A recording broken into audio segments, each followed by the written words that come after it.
സങ്കീർത്തനങ്ങൾ 107 അധ്യായം 1 മുതൽ 43 വരെയുള്ള വാക്യങ്ങൾ. രക്ഷിക്കപ്പെട്ടവനെ കൃതജ്ഞത. കർത്താവിന് നന്ദി പറയുന്നു. അവിടുന്ന് നല്ലവനാണ്. അവിടുത്തെ കാര്യം എന്നേക്കും നിലനിൽക്കുന്നു. കർത്താവിനെ രക്ഷിക്കപ്പെട്ടവർ ഇങ്ങനെ പറയട്ടെ, കഷ്ടതയിൽ നിന്ന് അവിടുന്ന് അവരെ രക്ഷിച്ചു. ദേശങ്ങളിൽ നിന്ന് കിഴക്ക് നിന്നും പടിഞ്ഞാറ് നിന്നും വടക്ക് നിന്നും തെക്ക് നിന്നും അവിടുന്ന് അവരെ ഒന്നിച്ചു കൂട്ടി. വാസയോഗ്യമായ നഗരത്തിലേക്ക് വഴി കണ്ടെത്താതെ ചിലർ മരുഭൂമിയിൽ അലഞ്ഞു നടന്നു. വിശന്നും ദാഹിച്ചും അവർ വലഞ്ഞു. അപ്പോൾ തങ്ങളുടെ കഷ്ടതയിൽ അവർ കർത്താവിനെ വിളിച്ചപേക്ഷിച്ചു. അവരുടെ കഷ്ടതയിൽ നിന്ന് അവിടുന്ന് അവരെ രക്ഷിച്ചു. വാസയോഗ്യമായ നഗരത്തിൽ എത്തുവോളം അവരെ അവിടുന്ന് നേർവഴിക്ക് നയിച്ചു. അവർ കർത്താവിന് അവിടുത്തെ കാരുണ്യത്തെ പ്രതിയും മനുഷ്യമക്കൾക്കായി അവിടുന്ന് ചെയ്ത അത്ഭുതങ്ങളെ പ്രതിയും നന്ദി പറയട്ടെ. എന്തെന്നാൽ അവിടുന്ന് ദാഹത്തിനും തൃപ്തി വരുത്തുകയും വിശപ്പുള്ളവനെ വിശിഷ്ട വിഭവങ്ങൾ കൊണ്ട് സംതൃപ്തി ഉളവാക്കുകയും ചെയ്യുന്നു. പീഡിതരും ബന്ധിതരുമായി ചിലർ അന്ധകാരത്തിലും മരണത്തിന്റെ നിഴലിലും ഇരുന്നു. എന്തെന്നാൽ അവർ ദൈവത്തിന്റെ വാക്കുകൾ ധിക്കരിച്ചു, അത്യുന്നതന്റെ ഉപദേശം നിരസിച്ചു. അടിമവില കൊണ്ട് അവരുടെ മനം ഇടിഞ്ഞു. അവർ വീണു, സഹായിക്കാൻ ആരും ഉണ്ടായില്ല. അപ്പോൾ തങ്ങളുടെ കഷ്ടതയിൽ അവർ കർത്താവിനോട് നിലവിളിച്ചപേക്ഷിച്ചു. അവിടുന്ന് അവരെ ഞെരുക്കങ്ങളിൽ നിന്ന് രക്ഷിച്ചു. അന്ധകാരത്തിൽ നിന്ന് മരണത്തിന്റെ നിഴലിൽ നിന്ന് അവിടുന്ന് അവരെ പുറത്തു കൊണ്ടുവന്നു. അവരുടെ ബന്ധനങ്ങൾ പൊട്ടിച്ചെറിഞ്ഞു. അവർ കർത്താവിന് അവിടുത്തെ കാരുണ്യത്തെ പ്രതി മനുഷ്യമക്കൾക്കായി അവിടുന്ന് ചെയ്ത അത്ഭുതങ്ങളെ പ്രതി നന്ദി പറയട്ടെ.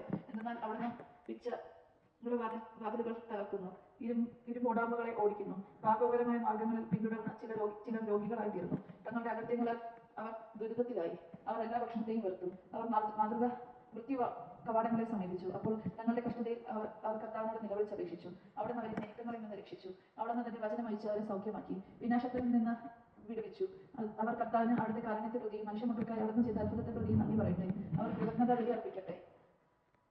ആനന്ദഗീതം ആലപിച്ച് അവിടുത്തെ പ്രവൃത്തികളെ പ്രകീർത്തിക്കട്ടെ. ചിലർ സമുദ്ര വ്യാപാരം ചെയ്യാൻ കപ്പലുകളിൽ പുറപ്പെട്ടു. അവർ കർത്താവിന്റെ പ്രവൃത്തികൾ ആഴിയിൽ അവിടുന്ന് പ്രവർത്തിച്ച അത്ഭുതങ്ങൾ കണ്ടു. അവിടുന്ന് കൽപ്പിച്ചപ്പോൾ കൊടുങ്കാറ്റ് വീശി, സമുദ്രത്തിൽ തിരമാലകൾ ഉയർന്നു. അവ ആകാശത്തോളം ഉയർന്നു, വീണ്ടും ആഴങ്ങളിലേക്ക് താണു. ഈ അപകടത്തിൽ അവരുടെ ധൈര്യം ചോർന്നുപോയി. അവർ ഉന്മത്തരെ പോലെ ആടി ഉലയുകയും വെച്ചു നടക്കുകയും ചെയ്തു. എന്ത് ചെയ്യണമെന്ന് അവർ അറിഞ്ഞില്ല. അപ്പോൾ തങ്ങളുടെ കഷ്ടതയിൽ അവർ കർത്താവിനോട് നിലവിളിച്ചപേക്ഷിച്ചു. അവിടുന്ന് അവരെ ഞെരുക്കങ്ങളിൽ നിന്ന് വിടുവിച്ചു. അവിടുന്ന് കൊടുങ്കാറ്റിനെ ശാന്തമാക്കി, തിരമാലകൾ ക്ഷമിച്ചു. ശാന്തത വന്നതുകൊണ്ട് അവർ സന്തോഷിച്ചു. അവർ ആഗ്രഹിച്ച തുറമുഖത്ത് അവിടുന്ന് അവരെ എത്തിച്ചു. അവർ കർത്താവിന് അവിടുത്തെ കാരുണ്യത്തെ പ്രതിയും മനുഷ്യമക്കളിൽ അവിടുന്ന് ചെയ്ത അത്ഭുതങ്ങളെ പ്രതിയും നന്ദി പറയട്ടെ. ജനത്തിന്റെ സഭയിൽ അവർ അവിടുത്തെ മഹത്വപ്പെടുത്തട്ടെ. ശ്രേഷ്ഠന്മാരുടെ സഭയിൽ അവിടുത്തെ പ്രകീർത്തിക്കട്ടെ. അവിടുന്ന് നദികളെ മരുഭൂമിയായും നീരുറവുകളെ വരണ്ട നിലമായും മാറ്റുന്നു. അവിടുന്ന് ഫല പുഷ്ടിയാർന്ന ഭൂമിയെ ഒരു നിലമാക്കുന്നു. ഇതെല്ലാം ദേശവാസികളുടെ ദുഷ്ടത നിമിത്തമാണ്. അവിടുന്ന് മരുഭൂമിയെ തടാകങ്ങളായും വരണ്ട ഭൂമിയെ നീരുറവുകളായി മാറ്റുന്നു. അവിടുന്ന് വിശക്കുന്നവരെ അവിടെ പാർപ്പിക്കുന്നു. അവിടെ താമസിക്കാൻ അവർ ഒരു നഗരം സ്ഥാപിക്കുന്നു. അവർ വയലുകളിൽ വിതയ്ക്കുകയും മുന്തിരിത്തോട്ടങ്ങൾ വെച്ചുപിടിപ്പിക്കുകയും സമൃദ്ധമായി വിളവ് നേടുകയും ചെയ്തു. അവിടുത്തെ അനുഗ്രഹം കൊണ്ട് അവരുടെ എണ്ണം പെരുകി.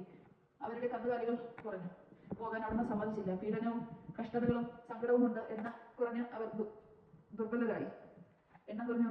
അപ്പോൾ അവിടുന്ന് പുരുഷന്മാരെ നിന്ന പാത്രങ്ങൾ ആക്കുകയും വഴിയില്ലാത്ത ശൂന്യ പ്രദേശങ്ങളിൽ ഉഴലാൻ അവർക്ക് ഇടവരുത്തുകയും ചെയ്തു. എന്നാൽ പാവപ്പെട്ടവരെ അവിടുന്ന് പീഡനത്തിൽ നിന്ന് കരകയറ്റി. ആട്ടിൻപറ്റത്തെ എന്ന പോലെ അവരുടെ കുടുംബങ്ങളെ വർദ്ധിപ്പിച്ചു. പരമാർത്ഥ ഹൃദയത്തിൽ കണ്ട് സന്തോഷിക്കുന്നു. ദുഷ്ടർ മൗനം പാലിക്കുകയും ചെയ്യുന്നു. വിവേകമുള്ളവർക്ക് ശ്രമിച്ചു ഗ്രഹിക്കട്ടെ. മനുഷ്യർ കർത്താവിന്റെ കാരുണ്യത്തെ പറ്റി ചിന്തിക്കട്ടെ. ദൈവജനമാണ് നാം കേട്ടത്. നമുക്ക് ദൈവത്തെ സ്തുതിക്കാം. ക്രിസ്ത്യാനി